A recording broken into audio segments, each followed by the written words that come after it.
हमारी आने वाली पीढ़ियां कमजोर पैदा ना हो, इसलिए भी हमें गांव-गांव किसानों को समझाना होगा कि यूरिया का उपयोग कम करें।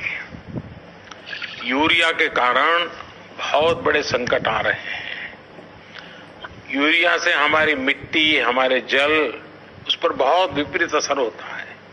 और इसलिए पल्लवी जी, आप जैसे प्रधान गांव वालों को समझाए कि भाई अब गांव में पहले अगर 10 थैली आता था यूरिया तो अब 5 थैली आएगा, पहले 100 थैली आता था तो 50 थैली आएगा, हम आधा कर देंगे।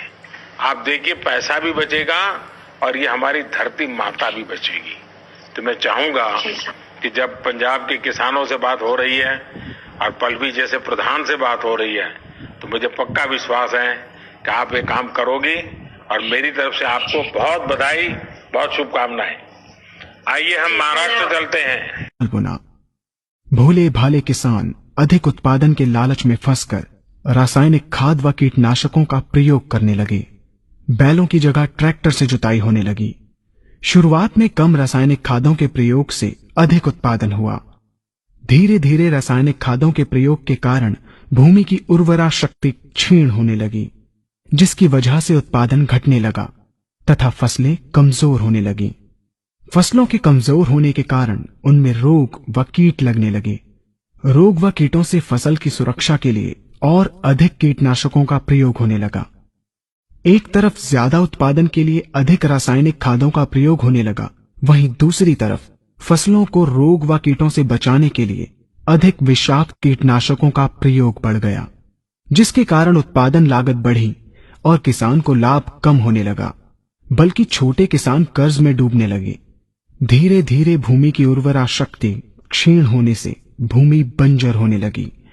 रासायनिक खाद व कीटनाशकों के कारण खाद्यान्न भी विषाक्त हो गए तथा जलवायु भी प्रदूषित हो गई, जिसके कारण मानव, पशु पक्षियों के स्वास्थ्य पर प्रतिकूल प्रभाव पड़ा, जिसका परिणाम आपके सामने है। मानव स्वास्थ्य पर रासायनिक खादों के पड़ने वाले प्रभाव को आप ऐसे समझें। जब किसान फसल में रासायनिक खाद डालता है तो रासायनिक खाद में उपस्थित विषाक्त रसायन जल में घुलकर सबसे पहले जल को प्रदूषित कर भूमि के अंदर उपस्थित केचुए व सूक्ष्म जीवाणुओं को मार देता है। ये बात सभी किसान अच्छी तरह से जानते हैं कि केचुए व अन्य सूक्ष्म जीवाणु भूमि की उर्वरा शक्ति को बढ़ाने के लिए अति आवश्यक होते हैं। विषाक्त रसायन के कारण इनकी मृत्यु हो जाने से भूमि की उर्वरा शक्ति नष्ट हो जाती है तथा भूमि कठोर होकर बंजर होने लगती है। रासायनिक खादों के विषाक्त रसायन पानी के माध्यम से अन्य खनिजों के साथ फसल के अंदर पहुंचकर फसलों को विषाक्त बना देते हैं। बाद में जब खाद्यान्न के रूप में मनुष्य या अन्य पशु इन्हें खाते हैं तो ये विषाक्त रसायन मानव स्वास्थ्य पर बहुत ही बुरा प्रभाव डालते हैं तथा मनुष्य के अंदर तरह तरह के रोग उत्पन्न करते हैं।